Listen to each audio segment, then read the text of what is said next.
Hi there, and a warm welcome to You and Your Business with me, Alec Drew, on Dublin City FM 103.2. Each week we have an expert from the world of business sharing their knowledge, insights and tips to help you reduce costs, increase profits and drive efficiencies. If there's a topic out there that you'd like covered, or if you feel you could make a contribution, please email me at yourbusiness@dublincityfm103.2 and perhaps we'll be chatting here one day soon.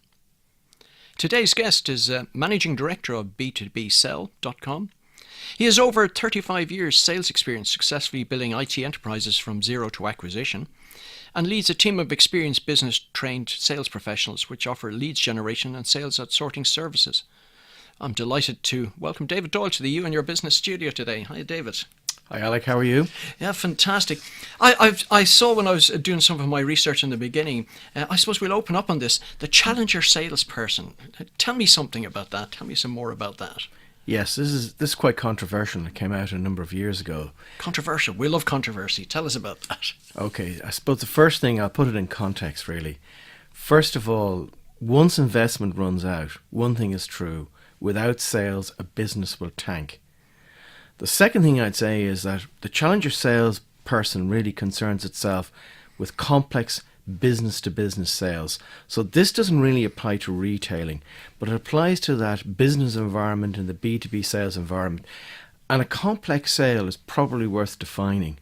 Yes. Yeah, tell us about that. A complex sale, it doesn't necessarily mean that the product is complex. It just means that the relationships between the buyer and the seller are complex. So selling Coca-Cola can be actually a complex sale. Although it's a very, very simple, straightforward product, it actually can be quite a complex sale because you're dealing with a number of people who have a relationship with one another. So the challenger salesman, it's controversial because what it claims is that it was based on surveying 6,000 salespeople internationally. And at the time, Air, which was called Aircom at the time, was involved in the survey. So it's applicable to Ireland as it is to anywhere else in the world. So it's defined that there are only 5 sales types or salespeople in the world in the complex B2B sale. So would you like to know those? Yeah. Take us through them. Who conducted this survey?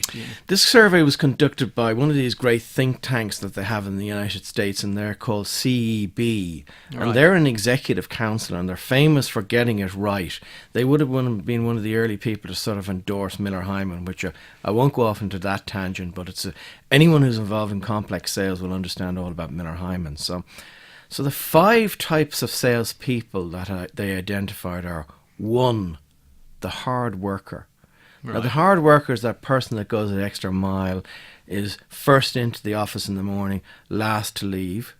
Yeah. And I'll come back to the sort of closing ratios they have, which are really the surprising part of the challenger salesperson. So they're the people most, I suppose, business leaders be saying, they're the people we want. Absolutely. The second type they've called the problem solver. All right. This is a detailed orientated type of person, the person who likes to get into the detail, who likes to solve problems. The third type is the relationship builder. And although, of course, relationships are important in the sales environment, the relationship builder is the kind of person that puts all the effort into building the relationship, spending time with people. The fourth type of person they identified is the lone wolf. All right. And this is probably the kind of person that people don't want to see in an organisation. Yes, I'd say that to be true, all right. They're the kind of person who's kind of difficult to control and has their own mind set up and has their own way of doing things, and, probably disappears out of the office for 3 weeks at a time, and then hopes to save the day by coming in with that sales order at the end of the month. So everybody's on edge at this stage. Everybody's on edge. So they like to live on edge, and they like relationships that are on the edge as well too. And in fact, in the context of the challenger sales person, living on the edge actually has a context, but I'll come to that later. Right. And the last type of person to be identified is called a challenger. Right. So very much the techniques, and this is about strategy, this is about sales strategy, and I suppose it's probably worth defining what strategy is versus tactics. So it came out of the military. So strategy is that which you do or prepare before the battle. Yes. And tactics are those techniques that you use on the battlefield. So I'm not saying that the modern sales environment should be considered a battle, but that's where the terminology came from. So it's all about planning. So the surprising and controversial thing about the challenger salesperson is the conversion rates. Right. Yeah. Well, of course, everybody who's out there in the world of business and interested in sales, certainly conversion rates, because salespeople live by their success rates. They do. And this is the controversial thing and the surprising thing about the types. So when you put the conversion rates against the types of person, so I'll start off with the hard worker. So people say, yeah, absolutely. Hard worker, that's important in a salesperson. Now, I hasten to add, it's important to understand that there are elements of these personality types in each salesperson. But overall, there's a certain type of person, there's a certain set of techniques that actually work. So the hard worker. Yeah, and they're the people who put in the long hours, and the people I suppose most sales managers and people are delighted to have, because they seem to be putting in the grunt. Now, I think the listeners will be surprised here. All right. When they looked at the hard worker, their conversion rate was 10%. Wow, just 1 in 10. My goodness me. Yeah, and you would think that they would crunch the numbers, as they say, but Absolutely. And as I say, this is CEB, very well respected think tank and training organization inside the United States, surveyed 6,000 salespeople across the world, including here in this country. The problem solver, 7%. wow. So this is the person who puts the importance on post-sales follow-through and things like that. Yeah, and that's really where some of the problem lies as well, including that they probably spend more time doing what should be done by customer service rather than by sale.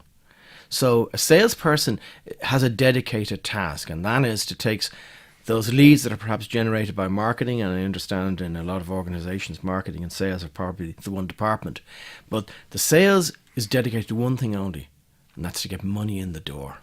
Yes. So the most controversial type of the whole lot, with the lowest conversion rate, was the relationship builder with. Really? Would you like to take a guess, maybe? No, I wouldn't have a. But if they're the lowest, my goodness me, so it's obviously less than 10%. But It is. It's 4%. wow, 4%. And we're told that relationship building is the key to good sales. It's not that it isn't, and people need to understand the influences on sales, and I don't know whether we'll have enough time to cover that. The next one, which is probably surprising to people, is the lone wolf. Right. And theirs comes in at a respectable 25% conversion rate. Wow. So they convert 25% of the They'll sales. have you on your nerves, but they usually come through with the goods. Come Is through that with it? it. So the best type of person is the challenger salesperson. So we might spend, and their conversion rate came in at 54%. So they're considerably better than the next, which is the lone wolf. Wow, if you're just joining us on today, you're listening to me, Alec Drew, on Dublin City 103.2 FM, where my studio guest is David Doyle of b2bsale.com, and sharing his knowledge around sales. And we've just been having a fascinating discussion on 5 profiles of B2B sales people, and picking up on the challenger here, 54%. Tell me more about this challenger person. Now, Alec, it probably sounds like the sales heretic when I talk about these kind of things, and it has been controversial, of course, and this has been proven again and again and again that actually the numbers stack up. So the challenger salesperson, now this is the interesting about the challenger salesperson, because there are a couple of characteristics about this challenge. Now, anyone can be taught these techniques, but there's a couple of characteristics of a challenger salesperson that are important to emphasize. First of all, they need to be absolutely very clear about what's called the company's or the product's unique value proposition. Right. And essentially, these are the kind of people who will use questions rather than making statements. So everybody knows how important it is to ask questions in a sales engagement. So they ask questions to lead the person from their current thinking, to be able to challenge somebody's current thinking, to lead them to the company's service or product's unique value proposition. That's fascinating in what you're saying there, because none of us like to be sold to. So realistically, they're steering people towards making the right decision as the salesperson wants them to make, but are able to prompt them along that path. Yes, but it's a bit like putting sort of the roof on the house. You know, it's important to have the foundations and the walls there before that. So all the good stuff people understand about, understanding about what problem you solve, understanding your value proposition, understanding your target market and what's your unique value and your unique selling point or differentiator. That's important to have understood that before. So let me make it clear. It's about getting in front of people who are absolutely the ideal prospect profile, that you've understood their requirements.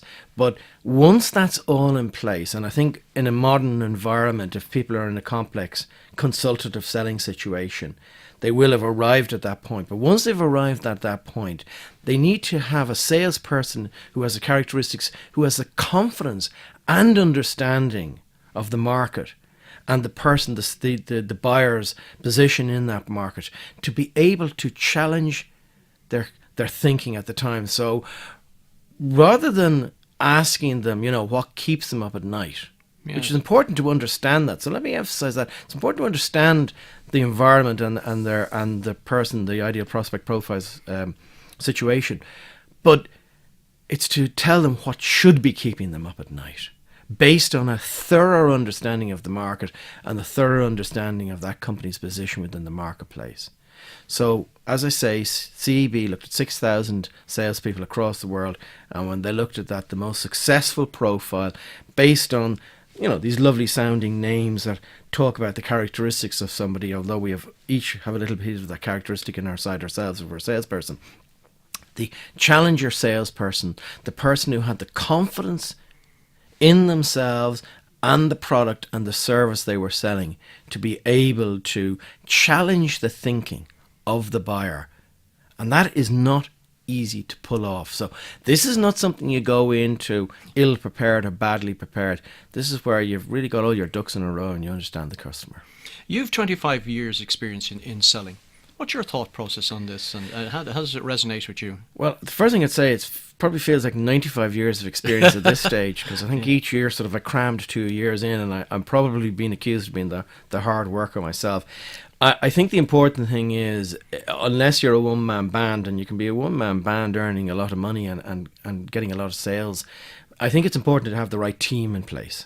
Right. So having team in place and having the confidence in your team is important, and having the team with the right training in place and understanding in place, that's terribly important. And then having a strategy behind it. So we have 4 questions we ask every single company before we engage with them. So I'm all ears. So I know, Alec, you're a man who prizes simplicity. Not that you're a simple person, you're certainly not that. Well, I'm glad you made that differentiation anyway. You and I think absolutely, I think anything, no matter how complex it is, can be boiled down to its very essence. And the simpler it is, I think if you have a proposition to put forward, your grandchild or your grandmother needs to be able to understand it. So the 4 questions we ask, which are important in any sales, to understand any sales proposition or any salesperson or any sales challenge, is we ask 4 questions. And the 4 questions we ask are: 1, what problem do you solve? So a lot of companies perhaps don't understand that. If you take, say, a retail outlet, and it's your corner store, your typical store. They're not solving the problem of perhaps cheapness or affordability. They're solving the problem of convenience. In fact, I'll draw upon an example of water. Yeah. In a minute. So the four questions we ask are: 1, problem do you solve? 2, what is your value proposition? Right. In other words, what is the promise of value? Some people consider that to be return on investment. It can be return on investment and other things besides. 3, who's your target market? In a complex B2B sales scenario, that tends to be your ideal prospect profile. And the 4th question we ask is: what is your USP, unique selling point, or your differentiator? Because one thing for certain, somebody else is guaranteed to be selling exactly what you're selling. It may be a different package, it may be a different solution to the same problem, but you need to be able to understand what's unique about yours. So if I take, for example, water. So we look at 2, when I talk about this to groups of people, I give the example, and I usually bring 2 bottles of water with All me. right, You know, okay. and people in the front row are getting nervous. They're perhaps going to be soaked to try and wake them up, but it's not about that at all. And the 2 we look at, is it okay to mention Yes, brand yes, names? yes. I mean, it's part of the demonstration that you do, so why not? You Sure. can mention it without maligning anybody. No, absolutely not. They're 2 excellent products.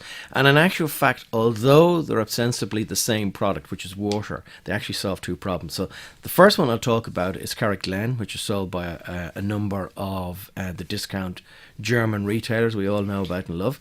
Yes. And it's a very cheap product. I think for a litre it might be 15 or 20 cents for 3 litres in actual fact. And the other one I'll talk about is Peregrino. So All that right. is that Italian designer water that, you know, when you go to those dinner parties, you know, they appreciate you by putting the Peregrino water down. And every restaurant knows how to charge for that. Absolutely. In fact, it's probably 10 to 20 times the price of Carrick-Glen. And that actually is a hint at the problem they solve. So Carrick-Glen, and we love it in our office, solves the problem of thirst. And I will argue that Peregrino solves the problem of status anxiety. Status anxiety, that's a great expression. Tell me a bit more about status anxiety. Well, I think we all have a little bit of status anxiety in ourselves, and I think it's perhaps a modern disease or perhaps a modern opportunity, depending on the context you look at it from. So I think that is where you're having your dinner party, and hands up, I'm guilty of it myself, and you're trying your best to impress and make your guests feel welcomed and perhaps make your guests feel valued. Right. So rather than putting the old tap water that you might normally put on the table, or you put down the Carrick-Glen, the Peregrino says, I value my guests, and I'm prepared to spend a lot of money on the best silverware, the nicest crystal, and the most expensive water. So I will argue that they're both ostensibly the same products, but one has a different solution to a solution to a different problem. One is about thirst, and the other is perhaps about status anxiety or status. Yeah, and it has its own marketplace. Absolutely. And very, very successfully too, because it works. Because they've taken the time to understand where they are in the market, the problem they solve, their unique value proposition. The unique value proposition is certainly it's a high quality product. There's no doubt about that. And it's carefully marketed and carefully bottled. And I'm sure quality control is absolutely first class, as are a lot of other products as well. But I think they understand their unique value proposition. I mean, they're not, you tend not to buy bottles of Peregrino water just, you know, to put it this way, to put in your plants at home. You certainly don't. If you're just joining us now, you're listening to me, Alec Drew, on Dublin City 103.2 FM, where my studio guest is David Doyle of b2bsell.com. And we're talking about that most important aspect of all business life. We're talking about sales, but just much more on a strategic point of view. Just continuing this conversation about water, I think it's a great example of a product that we all tend to take for granted, and in various circumstances we'll pay for it and pay different amounts without probably thinking about it. Anything else you want to say about water, Martin? Well, I think it's going to be probably one of the most important resources in the world. That goes without saying, and that's really moving away from it. I think in the context of product and understanding your value proposition, I think it's a great example of possibly the most simple product in the world, which bottled and marketed in a certain way solves 2 completely different problems. So I think the point it makes is that no matter how simple your product is, and a lot of companies struggle with their value proposition. They study with what it is, number one. They may be extremely successful, but they struggle, and that may be because they've solved a problem that, you know, I'm sure you've heard of scratching your own itch. Yes. Where they may have solved a problem they had themselves, and that solution may have evolved, and they maybe don't completely understand their value proposition. You know, beauty being in the eye of the beholder, it's often their customers go, and they can run a successful business without it. But I think if you take the time to understand, and that means surveying, starting with your own customers, surveying them themselves and understanding what they see as a value proposition, and then surveying the rest of the market and understanding what can make it unique. I mean, you can take a convenience store as another example, which obviously sells water.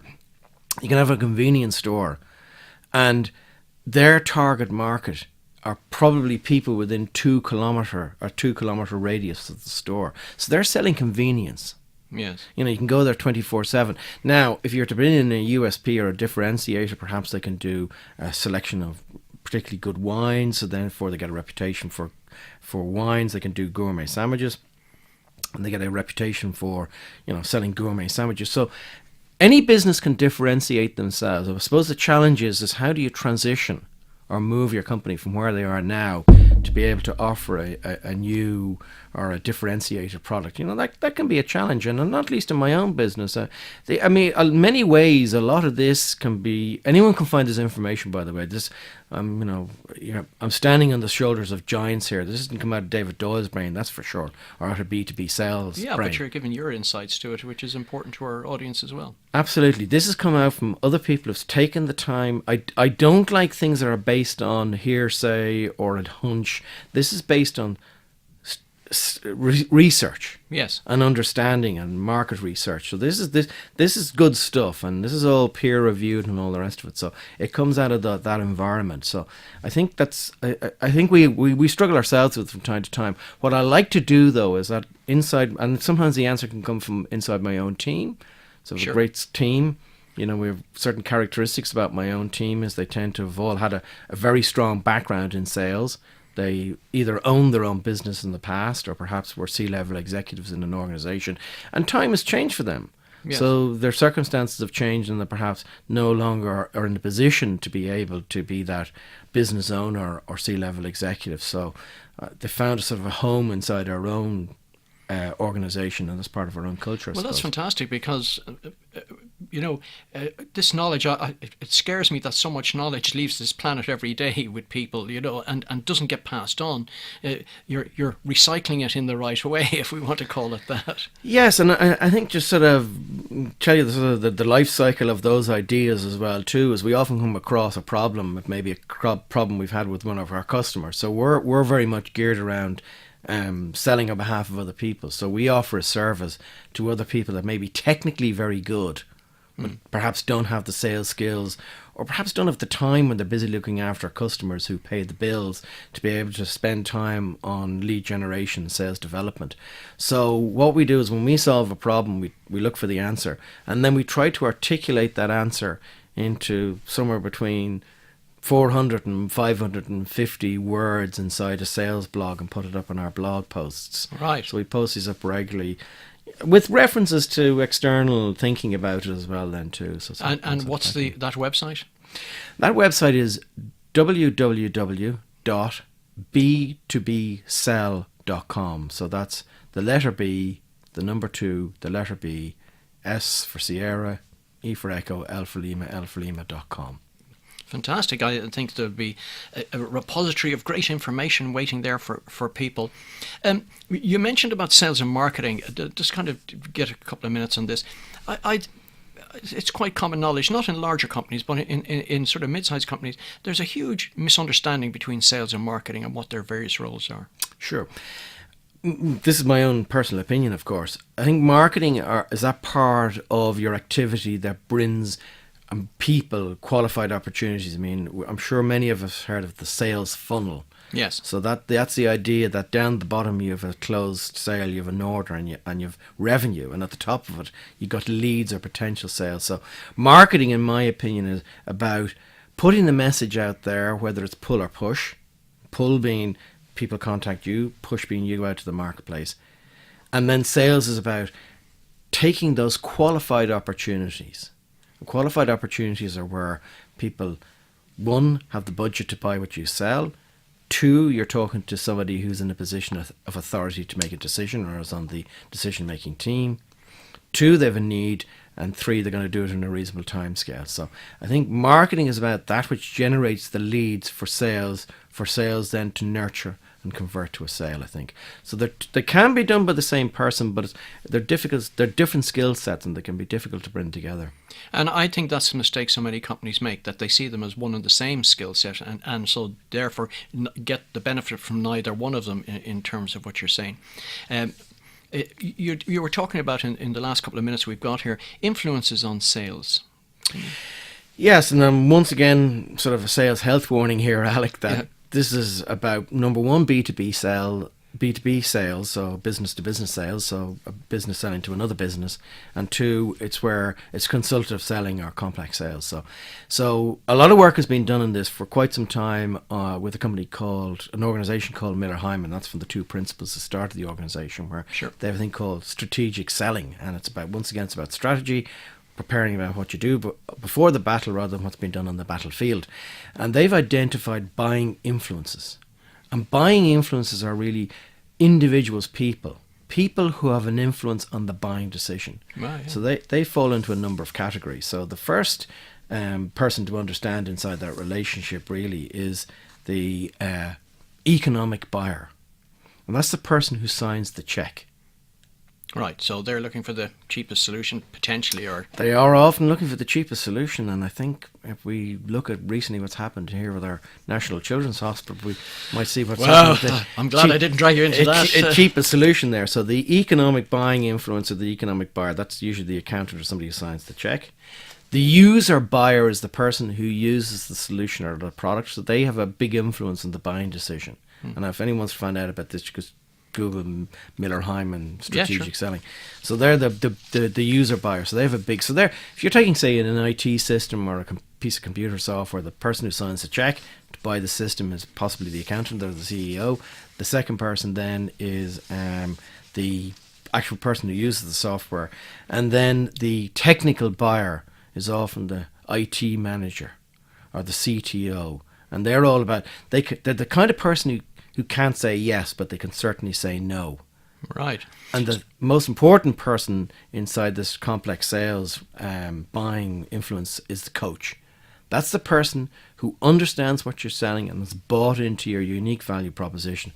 And they're the person who can help you traverse the relationship of the various people who have an influence in the buying decision, as well as they have to believe in your product, they have to believe in your sales. So they're the first person to sell to us, the coach inside the organisation. Well, the coach, I wasn't aware of that. That's fantastic. I've got about 20 seconds left here. Just quickly, can you tell me the difference between value proposition and unique selling proposition? Sure. And you've got less than 30 seconds on that one. Okay.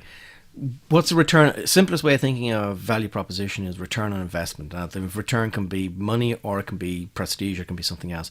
Unique value proposition is USP or differentiate. What makes you different from everybody else that provides this product or service that you can stand out?